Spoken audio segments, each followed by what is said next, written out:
Good morning, students. I hope you all are fine.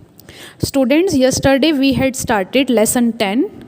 Name of the lesson is Reaching the Age of Adolescence. तो हमने क्या read किया था? हमने read किया था कि बॉयज़ में और गर्ल्स में अलग अलग तरह के चेंजेस आते हैं जब वो मैच्योर होते हैं, like increase in height, change in body shape. Okay, today we will read rest of the chapter. Voice change. Did you notice that sometimes the voice of some of the boys in your class cracks? At puberty, the voice box or the larynx begins to grow. Boys develop larger voice boxes. तो जब जैसे ही मतलब आपने अपनी class में देखा होगा कि कुछ बॉयज़ की आवाज़ जो होती है वो बहुत ज़्यादा लाउड होती है, मतलब क्रैक होती है. ओके, तो प्यूबर्टी में क्या होता है कि जो वॉइस बॉक्स है, लिरिक्स है, उसका साइज़ जो होता है वो बढ़ना शुरू हो जाता है. तो बॉयज़ में जो लाउड वॉइस होती है वो जो उनका वॉइस बॉक्स जो होता है वो लार्ज हो जाता है. The growing voice box in boys can be seen as protruding part of the throat called Adam's apple. In girls, the larynx is hardly visible from the outside because of its small size. तो boys में जो larynx जो होता है वो मतलब throat के बाहर निकला हुआ भी दिखाई देता है, लेकिन जो गर्ल्स होती है उसमें ज़्यादा दिखाई नहीं देता क्योंकि उसका जो गर्ल्स में जो उसका साइज़ होता है वो स्मॉल होता है. Outside because of its small size, उसके छोटे साइज़ की वजह से. Generally girls have a high pitched voice whereas boys have a deep voice. तो जो गर्ल्स की जो वॉइस जो होती है वो हाई पिच्ड मतलब थोड़ी सी मतलब स्वीट सी वॉइस होती है, लेकिन जो बॉयज़ होती है उनकी डीप वॉइस मतलब लाउड वॉइस होती है. In adolescent boys, sometimes the muscles of the growing voice box go out of the control and the voice becomes hoarse. और कुछ बॉयज़ में क्या होता है कि जो मसल्स जो होती हैं वो वॉइस बॉक्स से बहुत ज़्यादा मतलब आउट ऑफ कंट्रोल हो जाती है, जिससे उनकी वॉइस जो होती है वो बहुत ज़्यादा होर्स हो जाती है, मतलब बहुत ज़्यादा हार्ड हो जाती है, लाउड हो जाती है. दिस स्टेट में remain for a few days और weeks after which the voice becomes normal. तो ये स्टेट जो होती है वो कुछ दिन तक, कुछ हफ्तों तक रहती है जब तक कि वॉइस नॉर्मल नहीं हो जाती. देखो डायग्राम दिया हुआ है आपको यहाँ पे. जो ये एडम्स एप्पल मतलब जो लिरिंग्स वॉइस बॉक्स होता है वो बॉय में ऐसे उठा हुआ दिखाई देता है क्योंकि उसका साइज़ जो होता है वो थोड़ा सा बड़ा हो जाता है. Increased activity of sweat and sebaceous gland. जो स्वेट मीन्स पसीना, उसकी भी जो एक्टिविटी पसीना भी बहुत ज़्यादा आने लग जाता है. During puberty the secretion of sweat glands and sebaceous gland oil glands increases. Puberty में मतलब बॉडी से बहुत ज़्यादा स्वेट भी आने लग जाता है और ऑयल, हमारी बॉडी जो होती है वो ऑयली हो जाती है. Many young people get acne and pimples of the face at this time because of the increased activity of these glands in the skin. तो स्किन में जो है वो ग्लैंड्स की एक्टिविटी बढ़ जाती है. तो बढ़ने से मतलब कुछ पीपल ऐसे होते हैं, कुछ यंग पीपल ऐसे होते हैं जिनकी बॉडी पे बहुत ज़्यादा पिंपल्स दिखाई देने लग जाते हैं. तो वो पिंपल्स क्यों होते हैं? क्योंकि जो बॉडी की जो हमारे स्किन की जो ग्लैंड्स होती है वो बढ़नी शुरू हो जाती है, उनकी एक्टिविटी इंक्रीज होने लग जाती है. Development of sex organs. Look up at figure 9.1 and 9.3 of the previous lesson which show sex organs of humans. At puberty, male sex organ like the testis and penis develop completely. The testis also begin to produce sperms. In girls, the ovaries enlarge and eggs begin to mature. Also, ovaries start releasing mature eggs. तो sex organs जो होते हैं वो भी develop होने लग जाते हैं. प्यूबर्टी में आते आते जो मेल में जो सेक्स ऑर्गन होता है जैसे टेस्टिस है, वो पेनिस है, उसका साइज़ बड़ा हो जाता है और वो स्पर्म्स प्रोड्यूस करने लग जाता है. और गर्ल्स में ओवरीज का साइज़ बड़ा हो जाता है और वो एग प्रोड्यूस करने लग जाते हैं. Okay. Reaching mental, intellectual and emotional maturity. Adolescence is also a period of change in a person way of thinking. Adolescence में मतलब जो सोचने की जो क्षमता होती है वो भी चेंज हो जाती है. Adolescents can more independent than before and also are self-conscious. जो adolescent होते हैं वो इंडिपेंडेंट हो जाते हैं, मतलब वो अपने बारे में अच्छे से सोच सकते हैं, सेल्फ कॉन्शियस हो जाते हैं. Intellectual development take place and they tend to spend considerable time of thinking. In fact, it is often the time one's life when the brain has the greatest capacity for learning. तो इस time में जो हमारा brain होता है उसका भी बहुत अच्छा टाइम होता है कुछ भी अच्छी चीज़ सोचने का. Sometime, however, an adolescent may feel insecure while trying to adjust to the changes in the body and mind. But an adolescent learner, you should know that there is no reason to feel insecure. These changes are a natural part of growing up. तो कभी कभार कुछ young ऐसे होते हैं जो बहुत ज़्यादा अनकॉन्शियस फील करने लग जाते हैं इन चेंजेस से. तो इन चेंजेस से इनसिक्योर फील करने की ज़रूरत नहीं है, क्योंकि ये चेंजेस बिल्कुल नेचुरल होते हैं, ये बॉडी में चेंज होते ही रहते हैं. Okay. Secondary sexual characters. You may have learned in chapter 9 the testes and ovaries are the reproductive organ. Testes और ovary हमारे reproductive organ हैं. They produce the gametes, that is sperm and ova. हमने ये पढ़ा था कि ये gametes जैसे sperms और ova produce करते हैं. In girls, breast gain to develop at puberty. तो girls में puberty में उनकी जो breast का size होता है वो बढ़ना increase होने लग जाता है. And boys begin to grow facial hair, that is moustache and beard. और बॉयज़ के फेस पे हेयर आने लग जाते हैं, जैसे उनकी मूछ आ जाती है, और बियर्ड मीन्स उनकी दाढ़ी आ जाती है. As this feature help to distinguish the male from the female, they are called secondary sexual character. तो इन फीचर से हम पता लगा सकते हैं, हम मेल और फीमेल में डिफ्रेंशिएट कर सकते हैं. मतलब जो मेल होता है उनमें तो माउस्टैच आ जाती है, बियर्ड आ जाती है, और फीमेल में ब्रेस्ट का साइज़ इंक्रीज़ हो जाता है. तो इससे हम मेल और फीमेल का पता लगा सकते हैं. तो इन करेक्टर्स को क्या बोला जाता है? Secondary sexual characters. Boys also develop hair on their chest. Boys की जो चेस्ट है उस पर भी हेयर्स आ जाते हैं. In both boys and girls hair grows under the arms and in the region about the thighs and on the pubic region. और बॉयज़ और गर्ल्स में अंडर आर्म्स मतलब अंडर द आर्म्स में भी हेयर्स आ जाते हैं, और उनके जो थाइज़ हैं उनके नीचे भी मतलब हेयर्स आ जाते हैं, ग्रो करते हैं. Okay.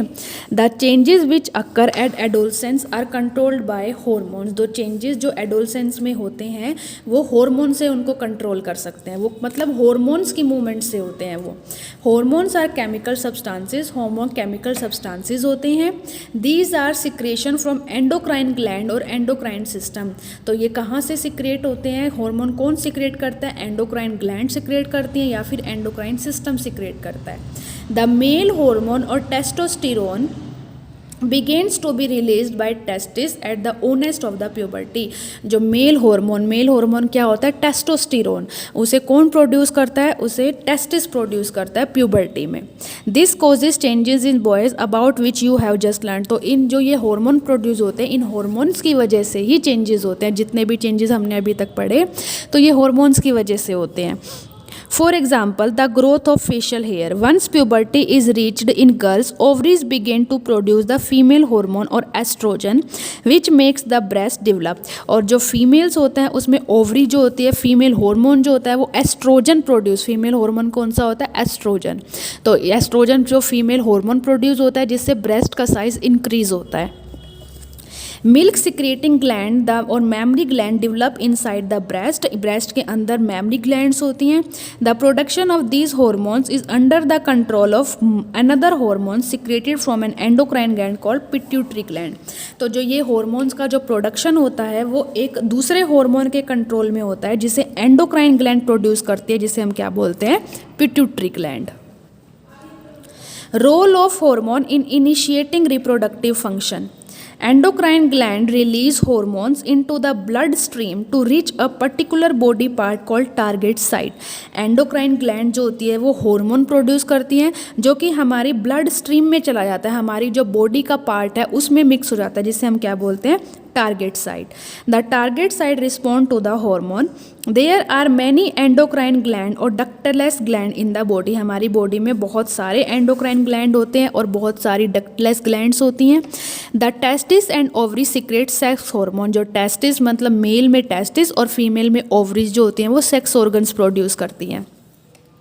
You have just learned that these hormones are responsible for male and female secondary sexual characters. Further, the sex hormones are under the control of hormones from the pituitary gland. The pituitary secretes many hormones, one of which make ova mature in the ovaries and sperm form in the testes. तो mail और female जो उसके जो secondary characters होते हैं, secondary sexual characters होते हैं, उनके लिए ये हार्मोन ही रिस्पॉन्सिबल होते हैं. ओके. और जो जो ये पिट्यूटरी जो हार्मोन प्रोड्यूस करती है, इससे ही ओवा बनता है ओवरीज में, और टेस्टिस से जो होते हैं वो स्पर्म्स आते हैं। ओके, तो ये सारे हार्मोन किसके कंट्रोल में होते हैं? पिट्यूटरी ग्लैंड के कंट्रोल में होते हैं।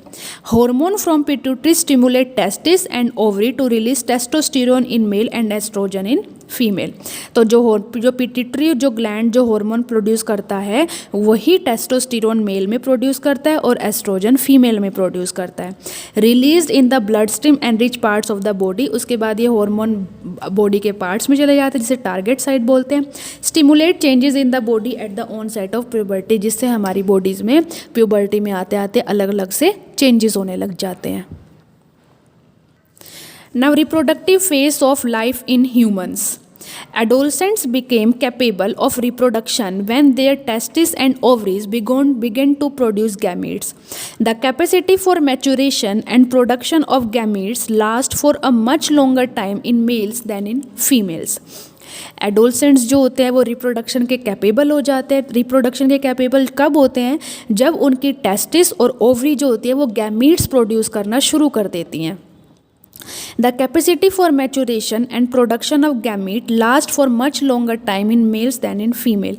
Males में जो ये gametes का production होता है ये ज़्यादा लंबे समय तक रहता है as compared to female.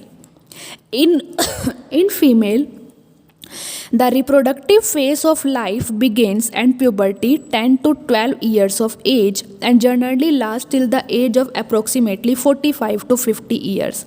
Female में रिप्रोडक्टिव पार्ट शुरू कब होता है? जब फीमेल मतलब 10 to 12 ईयर की एज से ये शुरू होता है और 45 to 50 की एज तक ये रहता है। The ova begin to mature with in the onset of puberty, जैसे ही प्यूबर्टी स्टार्ट होती है वैसे ही ओवा मतलब मैच्योर होने लग जाता है। One ovum mature that is release by one of the ovaries once in about 28 to 30 days, और 28 से 30 डेज के बीच में ये ओवम पूरी तरह से मैच्योर हो जाता है। ओवरीज जो होती है वो ओवम रिलीज करना शुरू कर देती हैं। During this period the wall of the uterus becomes thick so as to receive the egg, और इस पीरियड में जो यूटिरस की वॉल जो होती है वो बहुत ज़्यादा थिक हो जाती है। In case it is fertilise and begins to develop this result in pregnancy. तो जब वॉल ऑफ यूटिरस बहुत ज़्यादा थिक हो जाती है तो इससे जो एग जो होता है वो फर्टिलाइज हो जाता है और इससे क्या होता है वो बढ़ने लग जाता है, जिससे क्या होता है pregnancy. If fertilization does not occur, अगर फर्टिलाइजेशन नहीं होगा, फर्टिलाइजेशन पता ही है मेल एंड फीमेल का फ्यूज़न होना, जब वो नहीं होगा the released egg and the thickened lining of the uterus along with its blood vessels are shed off. तो जो थिक वॉल होती है यूटिरस की वो शेड ऑफ मतलब वो ब्रेक हो जाती है। This causes bleeding in woman, जिससे वुमेन में ब्लीडिंग होती है, विच इज़ कॉल्ड मेंस्ट्रुएशन, जिसे मेंस्ट्रुएशन कहा जाता है। मेंस्ट्रुएशन अक्कर अब once in about 28 to 30 days. Menstruation 28 से 30 डेज के बीच में एक बार होती है। The first menstrual flow begins in puberty and this is termed menarche, और सबसे पहली जो मेंस्ट्रुअल जो होती है वो प्यूबर्टी में होती है, जिसे हम मिनार्क कहते हैं। At 45 to 50 years of the age the menstrual cycle stop, 45 से 50 ईयर्स तक आते आते मेंस्ट्रुअल साइकिल रुक जाती है। Stoppage of menstruation is termed as menopause, और जब मेंस्ट्रुएशन खत्म होते हैं मतलब जब रुकने को हो जाती है उसे हम मीनोपॉज कहते हैं।